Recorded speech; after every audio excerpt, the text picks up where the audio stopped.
कांगड़ा के जिला के प्रशासन का और आप सभी मित्रों का, मीडिया से जुड़े मित्रों का भी मैं आभार व्यक्त करता हूँ। 5 दिन का ये सत्र आज समाप्त हुआ है और जो हमारा एक निर्धारित लक्ष्य रहता है कि एक साल में हम 35 सीटिंग पूरी करें, उसमें से 3 सीटिंग कम रहती है। और वो सिचुएशन आपके सामने है कि कोविड के कारण हमको पीछे बजट सत्र भी कम करना पड़ा और बजट सत्र के बाद फिर मानसून सत्र को हमने आगे थोड़ा बढ़ाने की कोशिश की, उसमें हमने लंबा किया, 10 दिन का सत्र किया। अभी के सत्र में बहुत महत्वपूर्ण चर्चा यहाँ पर हुई है और सारे विषयों को लेकर के सरकार की ओर से सभी मंत्रियों ने, विधायकों ने अपना पक्ष बहुत जोरदार ढंग से रखा है और स्वाभाविक रूप से सरकार के 4 साल के कार्यकाल में समाज के वर्गों से, अलग अलग वर्गों से मांग के रूप में बहुत सारे विषय आते हैं और उस दृष्टि से चाहे कर्मचारी वर्ग है, अलग अलग सेक्शन से अलग अलग मांगों को लेकर के भी हमसे मिले और उसके अतिरिक्त समाज के भी अलग अलग वर्गों के लोग यहाँ पर मिले हैं और जिनको सबको हमने सुना है, सुन करके उनके समाधान की दृष्टि से क्या किया जा सकता है उस दिशा में प्रयत्न करने की हमने बात कही है। सत्र के दौरान मुझे मुख्यमंत्री परिषद, चीफ मिनिस्टर काउंसिल की जो मीटिंग थी वाराणसी में, काशी में, 2 दिन में उसमें भी जाने का मौका मिला। आमतौर में मैं सत्र कभी नहीं छोड़ता, लेकिन वो बैठक बहुत महत्वपूर्ण थी और पूरे देश के सभी एनडीए रूलिंग स्टेट के, जो बीजेपी एनडीए रूलिंग स्टेट के सारे chief minister, deputy chief minister वहां थे और पूरा दिन 2 दिन प्राइम मिनिस्टर वहां पर थे। महत्वपूर्ण विषयों पर चर्चा होनी थी, महत्वपूर्ण विषयों पर जानकारियां साझा होनी थी, इसलिए हमने वहां पर जाकर के उस बैठक में हिस्सा लिया और बैठक करने के पश्चात आज भी कार्यक्रम था हालांकि, लेकिन मैं वापस आ गया क्योंकि विधानसभा का सत्र भी बहुत महत्वपूर्ण हमारे लिए होता है। जहां तक सारी चीजों को लेकर के मुझे अब ज्यादा कुछ कहना नहीं है, विपक्ष ने अपनी भूमिका निभाने की कोशिश की है। थोड़ी इस वक्त की थोड़ी ताजगी है क्योंकि चुनाव के परिणाम कुछ उनको उत्साहित करते हुए दिखे हैं। वैसी परिस्थिति में ये सारी चीजें स्थायी नहीं रहती। हम जीतते रहे, 2014 के बाद लगातार जीतते रहे, ये वो भी स्थायी नहीं होता है। एक दौर ऐसा आया जब हम अभी उपचुनाव में हम नहीं जीत पाए, लेकिन उनको भी इस बात को मान के चलना चाहिए, अगर जीत गए तो वो स्थायी है, वो ऐसा नहीं है। अब के इस उपचुनाव के दौर में हमने इस बात को अनुभव किया कि सहानुभूति के नाम पर, श्रद्धांजलि के नाम पर कांग्रेस पार्टी को एक अवसर प्राप्त हुआ और ये अवसर सदैव नहीं मिलता, सदैव नहीं होगा और एक बार हुआ तो हो लिया, लेकिन आने वाले की परिस्थितियां अलग होंगी। और उसके बाद मैं ये आपके बीच में जरूर कहना चाहूंगा कि 4 साल का कार्यकाल हमारी सरकार का 27 दिसंबर को पूर्ण हो रहा है।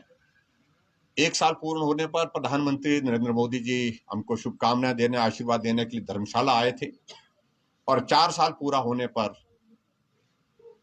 हमारे देश के यशस्वी प्रधानमंत्री नरेंद्र मोदी जी छोटी काशी मंडी में आशीर्वाद और शुभकामनाएं देने के लिए आएंगे और आप सब भी आमंत्रित हैं, आप सब आइए।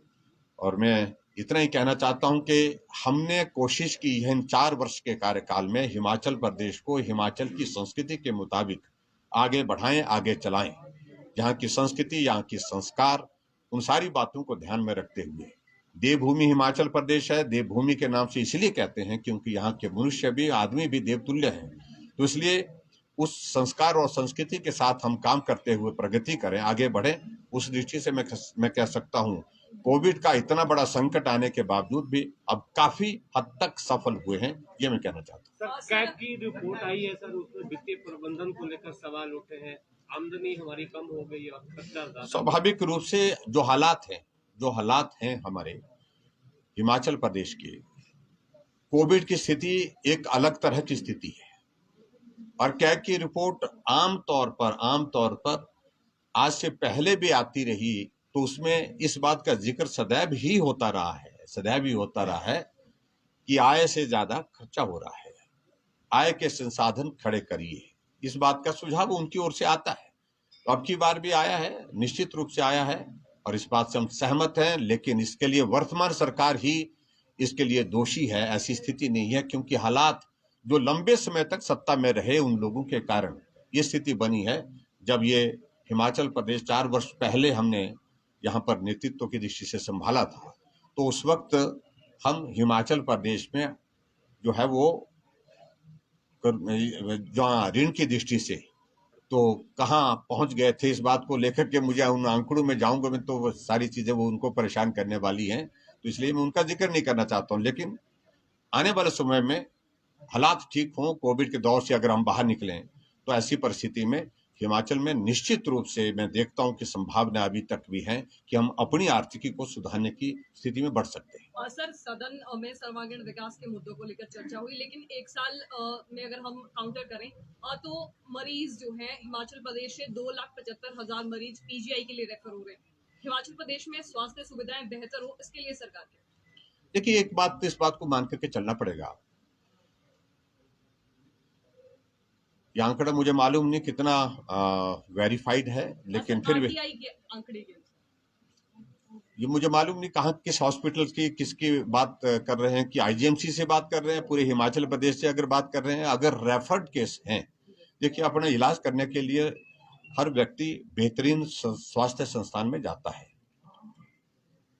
और उस दृष्टि से अगर हिमाचल प्रदेश में किसी व्यक्ति का इलाज अगर वो महसूस करता है कि मुझे बेहतर इलाज के लिए यहाँ से दूसरे इंस्टीट्यूट में जाना है, तो रोकना उचित नहीं होता है। तो ऐसी स्थिति में नंबर गया होगा। लेकिन मैं आज इतना जरूर कहना चाहता हूं कि स्वास्थ्य के क्षेत्र में हिमाचल प्रदेश ने बहुत प्रगति भी की है। All India medical institute Himachal की धरती पर अब बिलासपुर में बहुत जल्दी शुरू होने वाला है, ओपीडी की शुरुआत वहां पर हो गई। और उसी के साथ साथ में मेडिकल कॉलेज में हिमाचल छोटा प्रदेश होने के बावजूद भी 6 मेडिकल कॉलेज गवर्नमेंट सेक्टर में होना अपने आप में एक बहुत बड़ी उपलब्धि है, और एक प्राइवेट सेक्टर का हमारा मेडिकल कॉलेज अलग से है। तो ऐसे में मैं कह सकता हूं कि स्वास्थ्य के क्षेत्र में अभूतपूर्व गति हमने पकड़ी है पिछले 1 साल 1.5 साल में, इंफ्रास्ट्रक्चर को स्ट्रेंथन करने की दृष्टि से। इस कोविड के दौरान पूरा फोकस हिमाचल प्रदेश में स्वास्थ्य की सुविधाओं की दृष्टि से रहा है, चाहे वो सुविधाएं इंफ्रास्ट्रक्चर से रिलेटेड किसी प्रकार की बात को लेकर के, लेकिन उसको स्ट्रेंथन करने की कोशिश हुई है। आयोग का एक महत्वपूर्ण फैसला आपने लिया है, क्या कुछ रहने वाला है इसमें? कब तक उसकी स्थापना होगी? देखिए, लोकायुक्त बिल पहले का है, हमने अभी उसमें सिर्फ एक अमेंडमेंट जो है उसमें डाली है। वो अमेंडमेंट इसलिए डाली है कि पहले उसमें कंडीशन ये थी कि जो भी लोकायुक्त के इस पद पर होगा, कोई व्यक्ति किसकी नियुक्ति होगी, वो हाई कोर्ट का चीफ जस्टिस या सुप्रीम कोर्ट का जज ये होना चाहिए। और हाई कोर्ट के चीफ जस्टिस के नाते हमारे पास नाम नहीं उपलब्ध हो पा रहे थे, या सुप्रीम कोर्ट के रिटायर्ड जज के रूप में वो भी नाम हमारे पास उपलब्ध नहीं हो पा रहे थे। इस कारण से भरने में कठिनाई आ रही थी। हम भी इसको गंभीरता से लेते हैं कि ये होना ही चाहिए, लोकायुक्त का बनना बहुत आवश्यक है।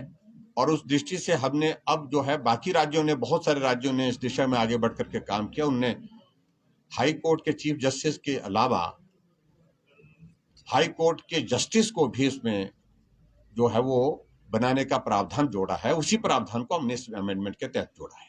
सर, महंगाई और रोजगार को लेकर के सरकार कितनी चिंतित है, क्योंकि कोविड के बाद जो बेरोजगारी हुई है? स्वाभाविक है, ये दो विषय सदैव चिंता करने वाले हैं। यही एक बहुत बड़ा चिंता का विषय। अगर दो चीजों का इनका समाधान हो जाए तो मैं समझता हूं कि उसके बाद फिर कुछ काम करने की जरूरत रहेगी नहीं। महंगाई और दूसरी बात जो हमारी पर्टिकुलरली ये जो बेरोजगारी की बात है। लेकिन महंगाई का ये दौर में आपके जरूर मैं कहना चाहता हूँ, कोविड एक ऐसी सिचुएशन रही है जिसका इम्पैक्ट पूरे ग्लोबल इकोनॉमी पर पड़ा है। पूरी दुनिया की इकोनॉमी प्रभावित हुई है कोविड के कारण। ये सहज परिस्थिति नहीं है, और इस कारण से अगर महंगाई थोड़ी बहुत अगर बढ़ी भी है तो उसकी वजह सबसे बड़ी बात यह है कि कोविड के कारण ये हालात पैदा हुए, इकोनॉमी तबाह हुई है पूरी पूरी दुनिया की, देश की और प्रदेश की भी। आपको तो ऐसे में ये दौर मुझे लगता है कि अब संभलते संभलते संभल जाएगा और आने वाले समय में इसका समाधान निश्चित रूप से हमको सार्थक दिशा में दिखेगा भी। सर, पूरे 5 दिन के सत्र में 4 दिन धरना और प्रदर्शन बाहर दिखाई दिया।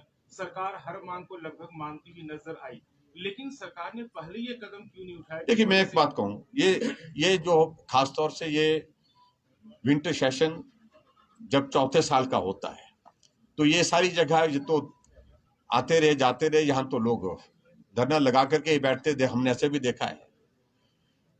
लेकिन जिन लोगों ने अपनी बात कही है उनकी बात हमने कई लोगों की हमने बात सुनी है, कई लोगों की बात मानी है।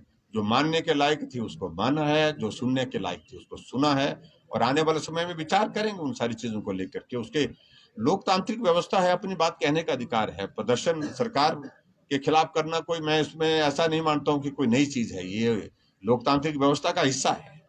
लेकिन उसके बावजूद भी मैं इतना जरूर कहना चाहता हूं कि जो अनावश्यक रूप से विपक्ष वाले प्रवोक करके हर वर्ग को इस प्रकार से कोशिश कर रहे हैं, उस प्रोवोकेशन से लोगों को बचना भी चाहिए और यथार्थ को समझना चाहिए, सच्चाई समझनी चाहिए। हमारी ओर से हिमाचल प्रदेश में कोशिश यही होगी, जो जेन्युइनली जो इश्यूज हैं, जो जेन्युइन इश्यूज हैं, उनका समाधान करना बहुत जरूरी है। के खिलाफ सर मामले दर्ज किए गए हैं सर, जबकि वो अपने अधिकार को लेकर सर यहाँ पे सरकार के पास आए थे सर, इस बारे में क्या सरकार उन सारी चीजों को लेकर के विचार करेंगे, मालूम करेंगे इश्यूज क्या थे, किस कारण से एफआईआर हुई है। एक महत्वपूर्ण फैसला आपने लिया है, सामान्य वर्ग आयोग का गठन किया है। शांता जी ने भी उसका समर्थन किया है, सामान्य वर्ग आयोग के गठन का। आप किस तरह से देखते हैं, क्या कुछ खास रहने वाला है उसमें? देखिए, उसमें अभी हमने उनको इन प्रिंसिपल स्वीकार किया है कि सभी दूसरे वर्गों के भी हमारे पास जो है वो कमीशन बने हुए हैं। ओबीसी कमीशन है, एससी कमीशन है। अगर जो हमारा सामान्य वर्ग है वो भी अगर कमीशन की मांग कर रहा है तो उनकी मांग को भी सुनना चाहिए और सुन करके मान लेना चाहिए। अपने अपने इश्यूज को लेकर के वो हमारे सामने अपनी बात को कहने की स्थिति में होंगे। जब कमीशन होगा तो अपने बात वहां पर कहने की स्थिति में हो पाएंगे। इस तरह होगा। सर, उमेश सिंह ठाकुर ने 2 टूक चेतावनी दी है कि ये एफआईआर दर्ज नहीं हुई तो एक बड़े स्तर पर आंदोलन सरकार के खिलाफ किया जाएगा। सर, इस बारे में क्या कहना है? देखिए, मैं उस पर अभी कोई टिप्पणी नहीं करना चाहता हूँ। मैं मालूम कर लूंगा पहला की एफआईआर हुई क्या। 25 तारीख को सरकार के 4 साल पूरे हो रहे हैं, क्या उपलब्धि सरकार दिखाएगी और किस तरीके से सरकार इसको मनाएगी? 27 तारीख को हिमाचल प्रदेश सरकार के 4 साल का कार्यकाल पूरा हो रहा है और हम ये कह सकते हैं कि कोविड के इतने बड़े संकट के बावजूद भी हम नहीं रुके। विकास हुआ है, हर क्षेत्र में विकास हुआ है और हिमाचल प्रदेश खास तौर से जिसका मैंने जिक्र किया उस तरह से आगे बढ़ा है जहां जिस प्रकार से हिमाचल को जिस दिशा में बढ़ना चाहिए। प्रगति हर क्षेत्र में हुई है और सहजता और सरलता हिमाचल की संस्कृति के मुताबिक इसको प्रदेश को बढ़ाने की हमारे जो एक काम करने की एक पद्धति रही है उसके अनुरूप बढ़ा है। और ऐसे में मैं कह सकता हूं हर क्षेत्र में जो इन बातों का जिक्र करने की कोशिश करते हैं, हर विधानसभा क्षेत्र में 300 करोड़ 400 करोड़ ऐसे विकास कार्य जो है आज भी चले हुए हैं। विकास को इतने बड़े संकट के बावजूद कोविड के हमने नहीं प्रभावित करने दिया, विकास को रुकने नहीं दिया। ये हमारी कोशिश रही। सर, प्रदेश के अस्पतालों में जो है सरकार के द्वारा वेंटिलेटर्स की व्यवस्था जो है वो ठीक की गई है, नए ऑक्सीजन प्लांट भी स्थापित किए गए हैं, परंतु उनके सुचारू रूप से संचालन के लिए तकनीकी विशेषज्ञ जो है वो नहीं है। क्या कहेंगे? ये सारी चीजों को लेकर देखिए, इंफ्रास्ट्रक्चर खड़ा करने के साथ साथ में मैन पावर की जहां जरूरत है, जितनी जरूरत है उसके मुताबिक हमने हेल्थ डिपार्टमेंट को कहा है कि हमको उसके लिए प्लान करना चाहिए। कोई भी हमारे पास सुविधा ऐसी हो और उसके संचालन के लिए मैन पावर ना हो, ये बर्दाश्त नहीं होगा। ये बड़ा हमने साफ कहा है और उस दृष्टि से जितनी जरूरत पड़ेगी निश्चित रूप से करेंगे। सर, सरकारी कर्मचारी हर वक्त सरकार के साथ खड़ा है। ऐसे में चाहे हिमाचल प्रदेश पुलिस की बात कर लें या टीचर्स फैकल्टी की बात कर लें, हिमाचल प्रदेश पुलिस के 8 साल की मांग आपके सामने है, लेकिन आपने ही अपने वायदे किए थे कि रिटायरमेंट के 3 महीने पहले प्रमोट किया जाएगा और इंस्पेक्टर के तबके तक को गैजेटेड घोषित किया जाएगा। सरकार के 4 साल हो गए सर, आखिर कब पूरा होगी ये बात? देखिए, सारी बातें कर्मचारियों से संबंधित जितने भी इश्यूज हैं हम जो जितने कर्मचारियों के इश्यू इस तरह के हैं जो काफी उसकी कॉम्प्लिकेशंस हमने बहुत सारी देखी है। एक वर्ग को हम कोई सुविधा देते हैं तो दूसरे वर्ग का कोई कॉम्प्लिकेशन ऐड हो जाता है, कोर्ट में जाता है मामला। इसलिए हमने कहा कि जल्दबाजी में करने के बजाय सारी चीजों का आकलन करें, अध्ययन करें, उसके बाद ही हम निर्णय लें और निर्णय लेकर के आगे बढ़ें, वही उचित रहेगा। इन्हीं सारे प्रोसेस के दौरान जो है हम इन दिनों में चले हुए। थैंक यू वेरी मच, बहुत बहुत धन्यवाद आप सबको। थोड़ा और वक्त दे दीजिए। आप सबको बहुत बहुत शुभकामनाएं नए साल की, और आप सबके सहयोग के लिए बहुत बहुत धन्यवाद। और वक्त दीजिए। क्या शिमला ही मुलाकात होगी? न मुलाकात तो अब विंटर प्रवास में आपके बीच में यहाँ होंगे ना। सवाल ये था कि जो गेस्टेड रैंक की मांग की जा रही है उसमें वित्त विभाग को फायदा है। 13 महीने की जगह 12 महीने की सैलरी लेने को तैयार है। ये पांडे जी का सुझाव अच्छा आया हुआ है, तो वित्त विभाग को अगर उनको सहमति है तो हम विचार करेंगे निश्चित।